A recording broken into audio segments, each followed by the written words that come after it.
Okay, starting at the top of the second page, question 2 says simplify. Your answer should only have positive exponents. So I did see some interesting answers. Not answers that I would think are great, but I do understand some of the misconceptions and why some of the things were happening. I think probably the one that was, I don't think any group actually missed this one, is the first one. So when I look at it, I've got two factors of x and then two more factors of x. If I wanted to, longhand notation, that's a total of 4 factors of x. And then y, you can see there's 3 factors of y, y, and then 6 more, y.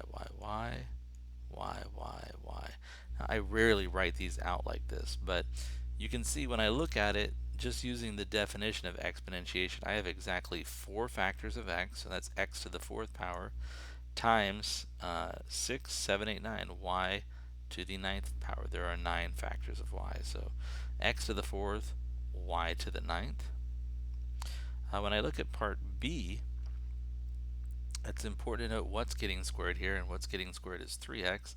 So I might write it out as a 3x times another 3x. When I look at that, I can rearrange it using the commutative property, and I can rewrite this. 3 times 3 is 9, and I do have 2 factors of x, and then using exponential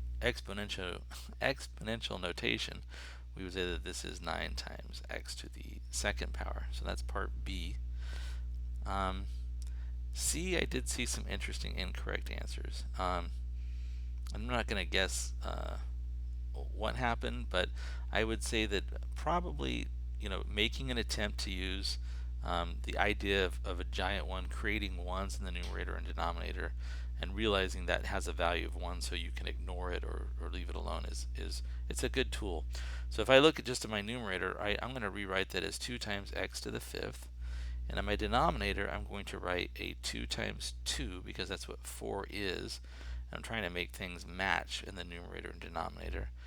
Instead of writing x to the 7th, I'm going to write an x to the 5th, and then I need 2 more factors of x, right? So x to the 5th times x to the 2nd is x to the 7th power. Now, the reason why I chose to break it down this way is when I look, this forms just the number 1, right? 2x to the 5th over 2x to the 5th.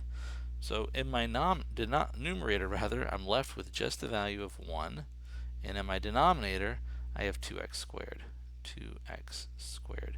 And notice the notation, I'm real specific here. Numerator 1 in the top, in the denominator, it's 2 times x squared.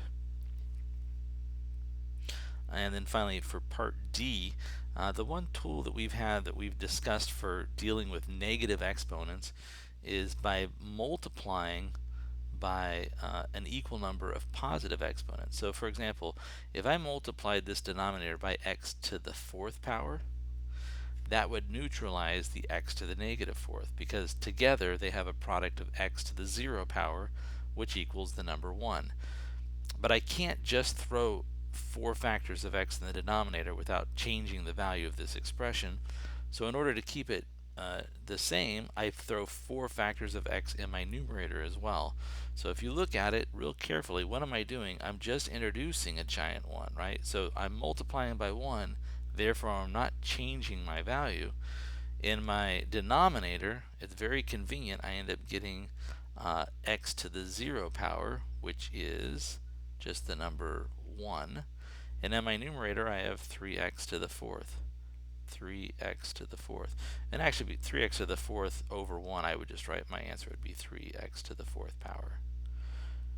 Notice nothing in this answer is negative, right? It's 3x to the 4th power.